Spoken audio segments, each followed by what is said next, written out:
Hey everyone, how's it going? Bowser the Healer here, and today we're here to talk about the green build. This has been a long time coming, and it was actually way more fun than I thought it would be. So if you've been waiting for a fun little alternative build, I got you. It's not maybe as exciting as I'm making it sound now, but honestly, once you get playing it, it's a very unique playstyle shift. Some of you might already actually play this way, and I just want you to know this is more viable than I originally thought. So thank you all for encouraging me to try it. And before we get into it, this isn't an ad sponsorship, I swear to God. I'm going to be doing a new video series called Bolstering the Healers. It's sort of to help players understand Mythic Plus concepts like where damage is coming from in big pulls and how to deal with cooldown management, etc. Something a bit more definitive to help players learn how the game has changed and what is different about healing. Healing is a lot harder, and I figure it's a great job for me to help players learn what they can do better and explain it the same way that I would explain, like, say, a fighting game concept back in the day. So I'm gonna have a lot of details, a lot of informations, and some good examples. I hope you guys are looking forward to that. Some of it might be a review for you, but it should be something you can share with like a DPS or a tank friend. Hopefully they can learn something as well. So let's hope this video series does well, because I really want to help all the healer players out there. And let's dive into the green build. So I want to start with like disclaimers. This build can probably work through 20s, no problem. I mean, I was having no issues in 20s with it, and I think you can probably get up to 22s and 23s, no problem, if you really know what you're doing. Some of you are going to see this build and maybe be sad that I have Temporal Anomaly here. I just want to note that I really think that Temporal Anomaly to Resonating Sphere is kind of required. I did try not running this, and I ended up running a Fluttering Seedlings Field of Dreams build and a few other talents down here, and I didn't take a single capstone, just to kind of throw stuff at the wall and see what stuck. And the answer is Mythic Plus just is a lot harder without Temporal Anomaly. It's something about the way that it helps us preserve our cooldowns and use them better from pull to pull that I just can't recommend we get rid of Temporal Anomaly.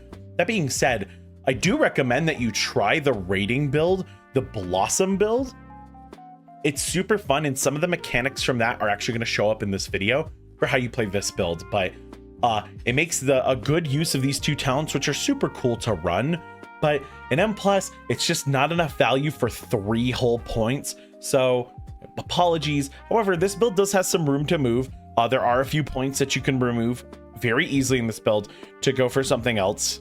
But you're probably noticing right now that this build is focusing on a very peculiar talent, Call of Ysera. So the baseline of this build is to set up the fattest Dream Breaths known to man. So if you don't use Call of Ysera in a combo, you're probably not dealing with a whole lot of problems in this world, because you have both the points in Renewing Breath, so you're having a 30% plus tier bonus for a 45% stronger Dream Breath baseline before we slam on top of it the Call of Ysera buff.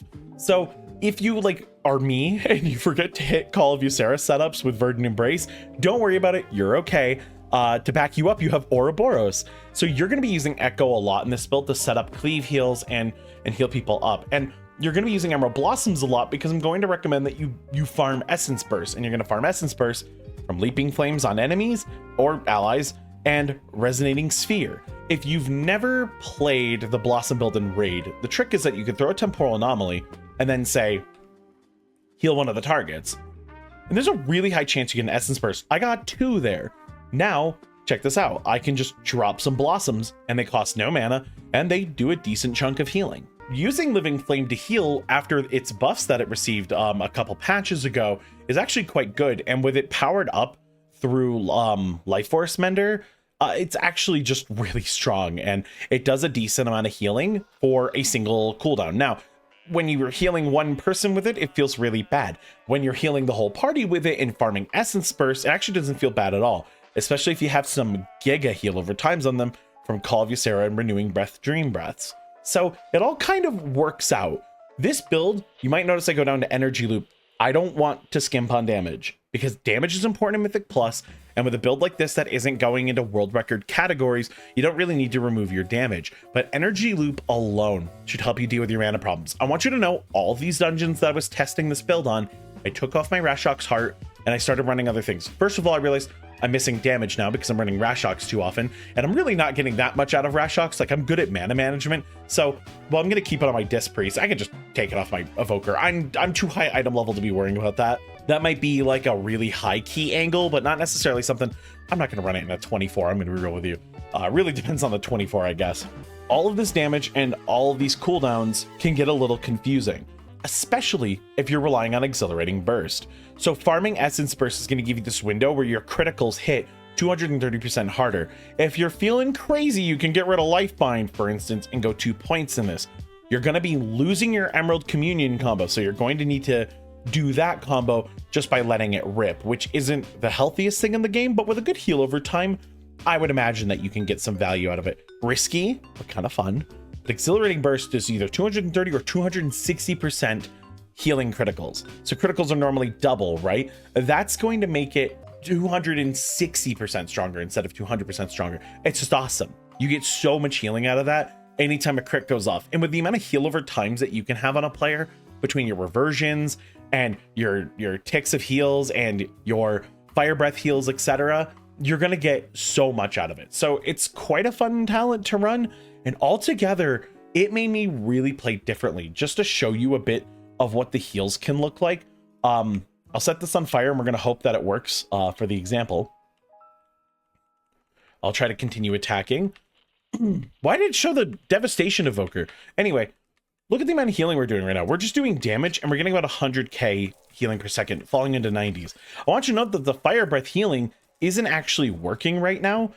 It seems to be coded to only work in parties now, which makes sense, given that I think it now shares the same logic as things like Ancient Teachings on Mistweaver. So that's discounting the fire breath healing helping out there, which, by the way, is one of my highest sources of healing in most of my dungeons. So it puts in a ton of work for you, especially level 1 and level 2 breaths, but even level 3 breaths are fine. And also, if you need to instantly heal the party, level 4 breaths are like incredible.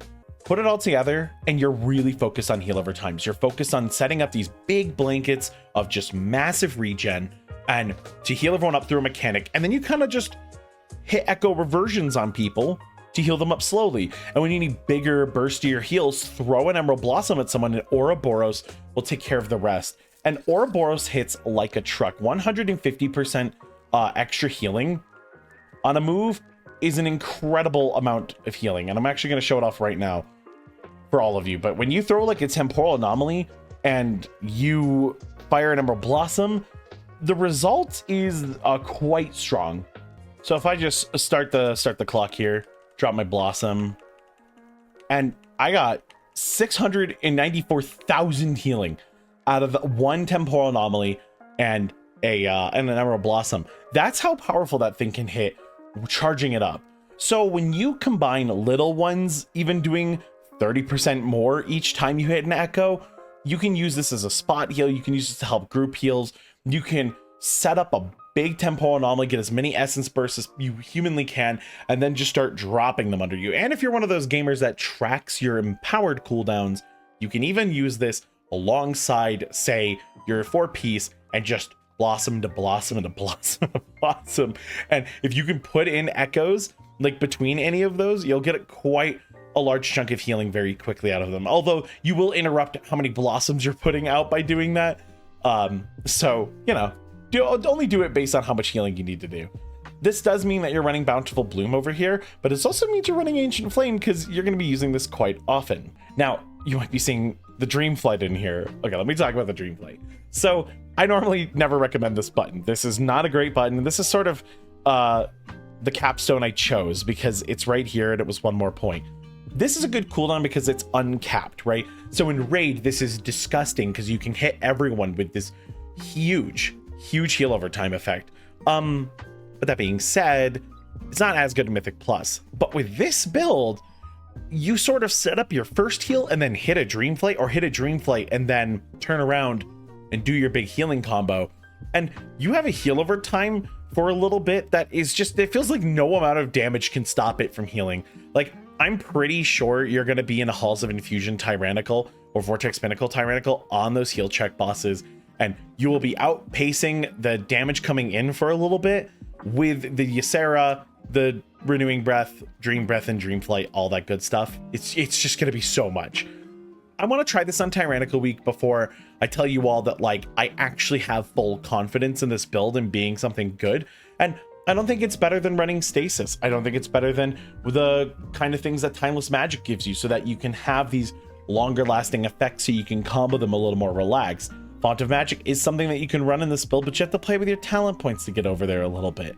And that might not be everyone's jam, but I love it. I had a lot of fun with it. I'm gonna play it more just because it's making me play Preservation in a way I've always known was possible, but I didn't realize just how much control it gave me. My damage numbers were good too. I didn't really have a bad parse in the damage department in pug runs with this. So have fun with this one. I think the green build is an enjoyable way to play. And again, I think you can go through 20s with it confidently if you know what you're doing. It's a little more challenging, I think. It's a little less relaxed, but I think the end result is something fun that will challenge you to play the class in a way that I think will just make you a better player anyway. And that's going to do it for this video. I hope you all enjoyed it, and I hope you get to have as much fun with this build as I have. I have my new video series coming out, and I plan to watch some of the Great Push, the grand finals, on my Twitch. I'm allowed to co-stream it, so come through and we can analyze it and check it out together. It should be a really good time, but that's going to do it for me. Thank you all so much for watching, and I'll see you in the next one.